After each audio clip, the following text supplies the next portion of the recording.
She walked into that room, and every conversation stopped. Not because she was beautiful, not because she was important, but because she didn't belong, and everyone knew it.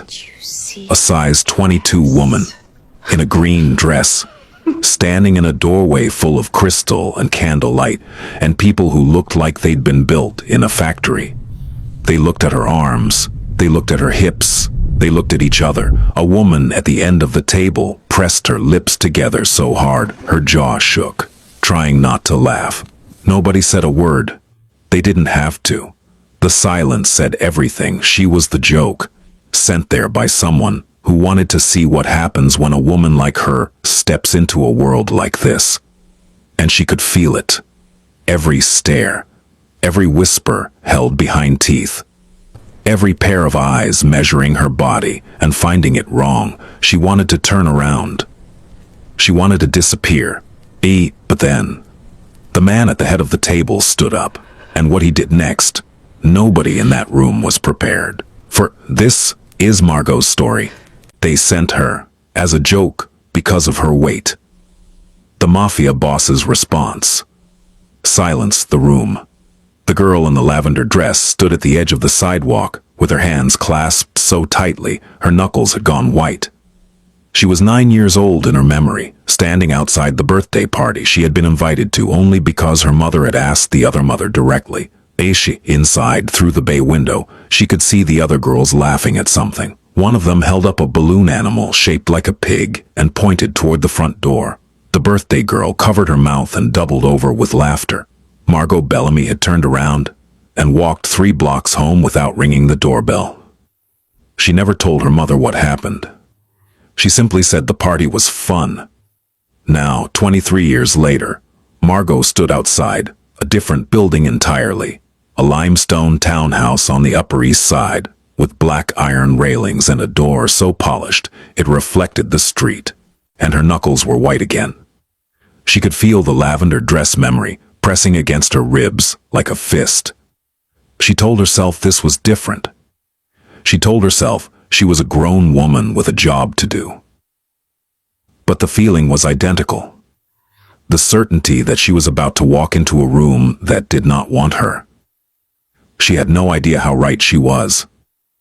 3 days earlier, Margot had been elbow-deep in bread dough at Rossetti's Bakery on Arthur Avenue when her phone buzzed. Her cousin Nadia's name glowed on the cracked screen. Margot almost didn't answer. Conversations with Nadia always left her feeling smaller, though she could never quite explain why. Nadia had a way of wrapping cruelty in helpfulness, the way a wasp builds its nest inside something beautiful. "I have a job for you," Nadia said without greeting. "One night, private dinner. You'd be serving, helping the hostess, that sort of thing. They need someone last minute and the pay is $1,500. Margot wiped flour on her apron and pressed the phone harder against her ear. $1,500 was more than she made in 2 weeks at the bakery. Her mother's physical therapy bills had been stacking up like bricks against the front door, each one heavier than the last. Her younger brother Calvin needed new braces. The transmission on the Honda was slipping again. "Why me?" she asked, because she had learned to ask that question even when she didn't want to hear the answer. "Because you're reliable," Nadia said smoothly. "And you're available. It's this Saturday, a private residence in Manhattan, very upscale. You'd need something nice to wear." Margot looked down at herself. Size 22, flour-dusted, hands rough from years of kneading and washing and lifting sheet pans in a hot kitchen. She owned exactly one dress that could be called nice. A dark green wrap dress her mother had given her for Christmas, the fabric soft as a whispered apology. "I can do it," she said. "Perfect." There was something in Nadia's voice that Margot couldn't name, a brightness that felt like the edge of a blade catching light. "I'll send you the details." What Margot didn't know, what she couldn't have known, was that the phone call had happened on speaker. Nadia was sitting in the back office of Lux Staffing, the boutique agency she managed, surrounded by 3 of her co-workers. When Margot said yes, Nadia pressed mute and the office erupted. "You didn't," said Jolene, the receptionist, her hand over her mouth. I absolutely did. Nadia set the phone down and crossed her legs with the satisfaction of someone who had just solved a complicated equation. They asked for our most stunning girl for the Kavanaugh dinner. We're completely booked, so I'm sending Margot. The Kavanaugh dinner, repeated Priya, the booking coordinator, her eyes widening. As in Silas Kavanaugh, as in the man whose last companion was a literal runway model. That's the one, Nadia. They're going to lose it. They'll never hire us again. They won't trace it back to us. I told her it was a serving gig. She shows up, realizes it's a companion placement, doesn't know what to do. The whole thing falls apart. Meanwhile, I call the Kavanaugh people Monday, apologize profusely for the mix-up, and offer them a replacement at no charge. They'll love us more for fixing it. And Margot? Jolene asked. Nadia shrugged one elegant shoulder. She gets paid. She gets a free dinner. She'll be fine. It's not like anything was going to happen anyway. You've seen her. The laughter that followed was thin and sharp, the kind that draws blood without leaving a visible mark. Margot spent Saturday afternoon getting ready in her mother's bathroom because the mirror was bigger. Iris Bellamy sat in her wheelchair in the hallway, watching her daughter through the open door with the quiet intensity of a woman who had spent her whole life studying the weather of her children's faces. "You look beautiful, baby," Iris said. Margot smoothed the green dress over her hips and tried to see what her mother saw. The mirror showed her a 32-year-old woman with dark auburn hair.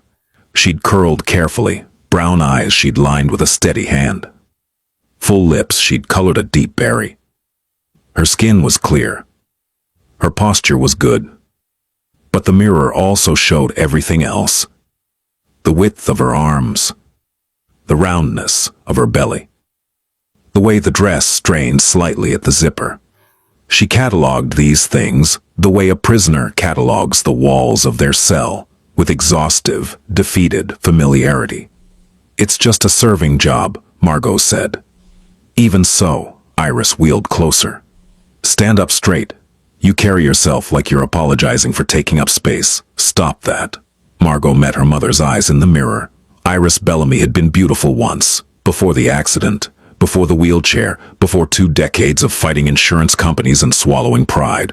She was still beautiful, Margot thought, in the way that broken things can be more beautiful than whole ones because they've survived their own destruction. "I'll be home by midnight," Margot said. "You come home whenever you come home, and you hold your head up." The car service Nadia arranged dropped Margot off at 7:15. The townhouse was taller than she expected, narrow and imperious, the kind of building that looked down at the street, the way certain people look down at everyone. A man in a dark suit opened the door before she could knock. He was enormous, well over 6 feet, with the build of someone who had been hired specifically to be a barrier between the world and whatever existed on the other side of that door. "Name," he said. "Margot Bellamy. I'm with Lux Staffing." He checked a tablet, and something shifted in his expression. Not surprise exactly, more like the flicker of a card player who'd been dealt an unexpected hand. He recovered quickly, his face returning to professional neutrality, and stepped aside. Through the foyer, second door on the left. The foyer was floored in black and white marble. A chandelier hung overhead like frozen rain. The walls held paintings that Margot suspected cost more than her mother's house. She could smell something extraordinary. Roasted lamb, maybe, with garlic and rosemary, and underneath it, the woody scent of expensive cologne that had been left hanging in the air by someone who'd recently passed through. She found the second door on the left and opened it. The dining room was long and candlelit. A table set for 12 stretched down its center, gleaming with crystal and silver. 8 people were already seated, 4 men in suits that fit like second skins, and 4 women so polished they seemed to have been manufactured rather than born. Every surface in the room reflected light. The wine glasses, the silverware, the women's etchings, the men's watches, and when Margot walked in, every reflective surface seemed to turn toward her at once, capturing her from a dozen angles and holding her there.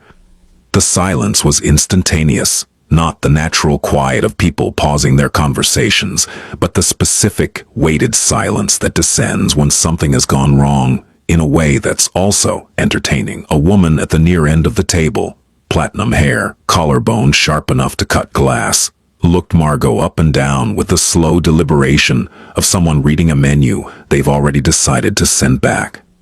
The man beside her leaned in and whispered something. The woman pressed her lips together and looked away, the corners of her mouth trembling with the effort of not laughing. Margot felt the room's assessment travel across her body like hands she hadn't consented to. The width of her hips, the softness of her arms, the way her dress, which had looked beautiful in her mother's bathroom, now seemed like a costume, the wrong costume, in a room full of women who wore their clothes the way buildings wear glass, as architecture rather than covering. Her throat went tight. She looked for the kitchen entrance, for any sign that this was a catering job, for someone holding a tray or wearing an apron. There was none. A man at the far end of the table stood up. He was tall and lean, early 40s, with black hair graying at the temples in a way that looked deliberate, like a choice rather than a concession. His suit was charcoal and cut with the precision of something that had been built on his body rather than for it. His face was angular, composed, with dark eyes that moved with the unhurried attention of someone accustomed to seeing everything and reacting to very little. Silas Kavanaugh crossed the room. Every person at that table watched him the way animals watch the apex predator of their ecosystem, with a mixture of deference and fear, so internalized it had become reflex. He moved through their attention without acknowledging it, the way a river moves through rock without apology. He stopped in front of Margot. She was prepared for anything. Dismissal, confusion, anger. She had spent her entire life preparing for the various forms that rejection takes. She had a catalog. "You must be my dinner companion," he said. His voice was lower than she expected, quieter. There was no question in it. I think there's been a mistake," Margot said. "I was told this was a serving position." Something flickered behind his eyes, not surprise, recognition, as if he had seen the shape of what had happened the moment she walked in and had already assembled the full picture before she spoke. "There's no mistake," he said. "You're here, that's sufficient." He extended his hand. Not to shake, to guide. Palm up, fingers relaxed, the gesture of a man who opens doors, rather than pushes through them. The room had gone so quiet that Margot could hear a candle flame hissing somewhere to her left. She could feel the stares on her, skin like heat. The platinum-haired woman was no longer suppressing her amusement. She was openly studying this exchange with the fascination of someone watching a nature documentary in which the predator behaves against its own species programming. Margot looked at Silas Kavanaugh's hand. Clean nails, a faded scar across the knuckles, no rings. She looked up at his face. His expression held nothing she could name as pity. Pity she would have recognized instantly. She was fluent in that language. This was something else, something that felt, impossibly, like interest. She placed her hand in his. He led her to the empty chair beside his own at the head of the table. He pulled it out for her. She sat down. The fabric of the chair was velvet, cool against her bare arms. A water glass appeared in front of her, then a wine glass. Silas sat beside her, adjusted his napkin, and turned to the man on his left. "Fletcher, you were telling me about the port situation in Newark." And, just like that, conversation resumed. But it was different now. The air in the room had been rearranged. Every person at that table had watched Silas Kavanaugh, a man who had made his empire on the principle that nothing entered his world without his explicit selection, except this woman, as if she had been his choice all along. And because Silas's choices were not questioned, only observed and obeyed, the room absorbed this information and adjusted accordingly. But they didn't understand it, and Margot could feel their confusion like static. Dinner was served in courses. Lamb, as she had guessed, with roasted figs and a red wine reduction, a bitter green salad with shaved pecorino, bread that was almost as good as what she baked at Rossetti's. Almost. Margot ate carefully, the way she always ate in public. Slowly, in small portions, aware of every bite as a potential performance for others to evaluate. She'd learned early that a fat woman eating is a spectacle people feel entitled to watch. She had learned to make herself as small as possible at the table, which was a particular cruelty because the table was one of the few places she felt genuinely alive. She loved food. She understood food. She spoke its language the way some people speak music, intuitively, from the body outward. "You're not eating," Silas observed without looking at her. He was cutting his lamb with the focus of a surgeon. "I am." "You're performing eating. There's a difference." She set her fork down. "That's a strange thing to notice." "I notice most things. It's a professional requirement." He took a sip of wine. "You don't like the lamb?" "The lamb is excellent. The reduction is slightly over-reduced. It's leaning bitter instead of sweet. But the meat itself is perfect." The rosemary was added whole rather than chopped, which means whoever cooked this understands that rosemary releases different compounds at different temperatures. She stopped. She had not meant to say all of that. It had come out the way truth does when it's been held too long, in a rush, undressed, embarrassing. But Silas Kavanaugh had turned his full attention to her for the first time, and his expression was not amusement or condescension. It was the look of a man who had just found something he wasn't expecting to find. "You cook," he said. "I bake. I work at a bakery in the Bronx." "Then you understand bread?" "Yes." "The bread tonight?" Margot hesitated. "It's good. Mass-produced good. The crumb is even, which means it was proofed in a controlled environment. But it doesn't have character. Real bread has imperfections, uneven air pockets, a crust that fights back. This bread is polite. I don't trust polite bread." The corner of Silas's mouth moved, not a smile. Something preceding a smile, like the first crack of dawn before sunrise. "I don't trust polite anything." Across the table, the platinum-haired woman, whose name was Corinne and whose husband was Silas's attorney, was watching this exchange the way one watches a locked door begin to open on its own. She leaned toward her husband. He shook his head once, sharply. She leaned back. The rest of dinner passed in fragments Margot would later try to assemble into a coherent sequence. Silas asked her about the bakery. She told him about Rossetti's, about the owner, old Giuseppe, who still hand-shaped every ciabatta loaf at 4 in the morning, about the regulars who came in not for the bread, but for the feeling of being remembered, because Giuseppe greeted every person by name and asked after their families with the sincerity of a man who believed that bread and memory were made from the same ingredients. She told him about her mother's accident, a truck running a red light 7 years ago, everything different after, without self-pity, because self-pity was a luxury she had never been able to afford. She told him about Calvin, who was 17 and brilliant, and angry in the way that brilliant 17-year-olds are when they can see exactly how unfair the world is but can't yet change it. Silas listened.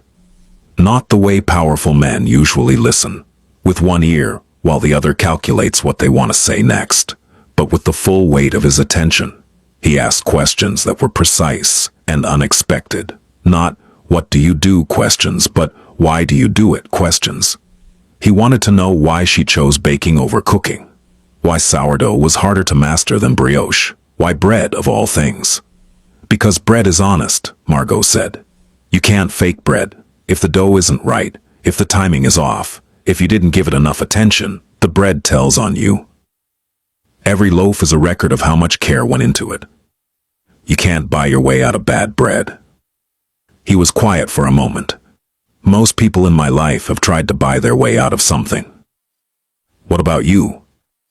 The question surprised them both. She saw it register on his face, a barely perceptible shift, the kind that, on a less controlled man, would have been a flinch.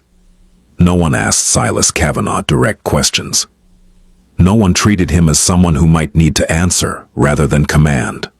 "I've tried to buy my way out of several things," he said. "I've succeeded at most of them.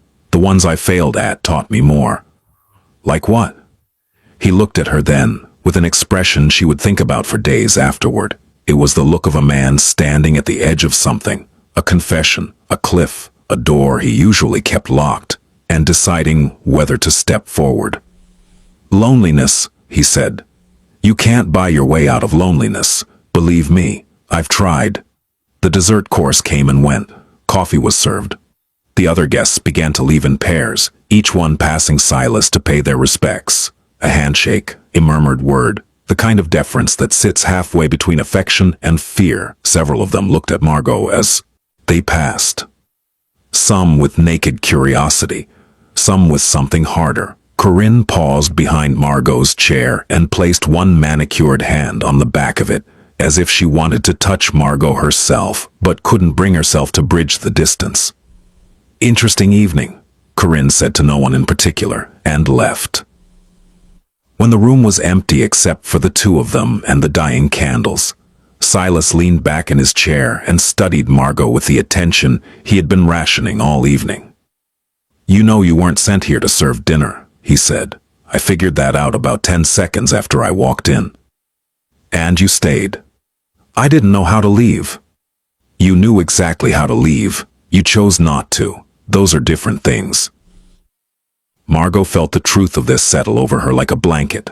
Uncomfortable because it was warm, and she had grown accustomed to the cold.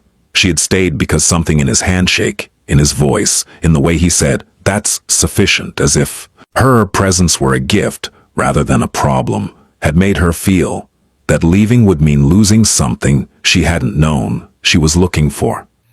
"Someone sent you here as a joke," Silas said, and his voice had changed. The warmth was gone. What replaced it was the voice she imagined he used in rooms where decisions were made that didn't appear in any legal record. Flat, precise, carrying the particular authority of a man whose displeasure has material consequences. Someone at that staffing agency decided it would be entertaining to put you in a room full of people who would judge you. They thought I would humiliate you. They were counting on it. Margot's chest tightened. She had known on some level from the moment she walked in. But hearing it said aloud, confirmed, dissected, laid bare, was different from suspecting it. Suspicion is a wound you can ignore. Confirmation is surgery without anesthesia. "Nadia," she whispered. "Your cousin. She manages the agency." Silas was quiet for a long moment. The candlelight moved across his face, turning his features into something almost sculptural. The sharp jaw, the dark hollows beneath his cheekbones, the scar on his hand that she now noticed extended further than she'd first seen, disappearing beneath his cuff. "I grew up in Bensonhurst," he said. "My mother cleaned offices. My father drove a truck until his back gave out, and then he drove nothing. We lived above a dry cleaner. The building smelled like chemicals and other people's clothes. I was short for my age, didn't hit my growth until 16. Every day walking to school was an exercise in survival. You learn things when you're the smallest person in a dangerous room. You learn to see what other people miss. You learn to identify who is pretending and who is real." He paused. "You're real. You don't know me. I know that you walked into a room that was designed to break you, and you sat down and talked about bread. That tells me that's everything I need to know about who you are." The car that took Margot home was black and silent and smelled like leather. She sat in the back seat and cried, not the loud, theatrical crying of someone performing grief, but the quiet, chest-shaking crying of someone whose armor has been removed so gently they didn't realize it was gone until they felt the air on their skin. She did not expect to hear from Silas Kavanaugh again. Men like that did not call women like her. This was not pessimism. It was pattern recognition. 32 years of data, rigorously collected.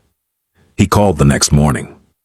"I'd like to see you," he said without preamble. "Dinner, somewhere you choose." "Why?" "Because I spent the entire night thinking about polite bread, and I've decided I need to try the impolite kind." She laughed before she could stop herself. It was the first time in longer than she could remember that someone had made her laugh, without her having to earn it first. She chose a small Dominican restaurant in Washington Heights that her mother loved.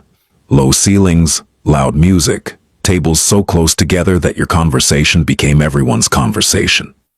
It was a test, though she wouldn't have called it that. She wanted to see how Silas Kavanaugh handled a room where his name meant nothing, where his suit was overdressed, where the food came on mismatched plates, and the wine was whatever was open. He handled it the way water handles a new container, by filling it completely and without resistance. He took off his jacket and rolled his sleeves. He spoke Spanish to the owner, imperfect but earnest, with an accent that suggested he'd learned it from necessity rather than study. He ate the mofongo with his hands when the owner told him to, and he listened to the old man's story about leaving Santo Domingo in 1978 with $17 and a photograph of his mother, and Silas's eyes changed in a way that told Margot this story meant something to him that went beyond politeness. "You fit here," Margot said, surprised. "I fit in more places than people expect. That's deliberate." "Why?" "Because the moment people put you in a single category, they stop paying attention, and I never want anyone to stop paying attention to me.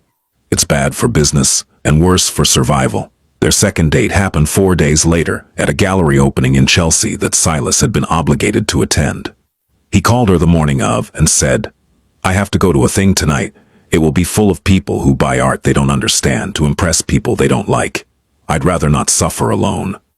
She almost said no. The instinct was automatic, the reflex of a woman who had learned that every public appearance was a potential ambush. But her mother's voice was in her head, sharp as a struck bell. "Stand up straight. Stop apologizing for taking up space." "What should I wear?" she asked. "Whatever you want. The people at these events dress for each other. I'd prefer you dress for yourself." She wore a black blouse with wide sleeves and dark slacks, and the one pair of heels she owned that didn't make her feet ache. When Silas saw her outside the gallery, he looked at her for a long moment. Not the up-and-down assessment she was bracing for, but something slower, more focused, as if he were reading a page he didn't want to rush through. "You look good," he said. Simple, direct, no qualifiers. Inside the gallery, the art was enormous and abstract and priced in the mid-six figures. Margot moved through the rooms with the careful attention of someone who didn't know much about art, but knew a great deal about craft, about the hours that went into making something, the intention behind each choice. She stopped in front of a canvas that was mostly white, with a single, jagged line of red running diagonally across it. "What do you think?" Silas asked, standing beside her. "I think someone put a lot of effort into making this look effortless. And I think that line isn't random. It's too precise. Whoever made this knew exactly what they were doing and wanted us to think they didn't." A woman nearby, the gallery owner, it turned out, overheard and turned sharply. "That's actually exactly what the artist has said about this piece. Are you a collector?"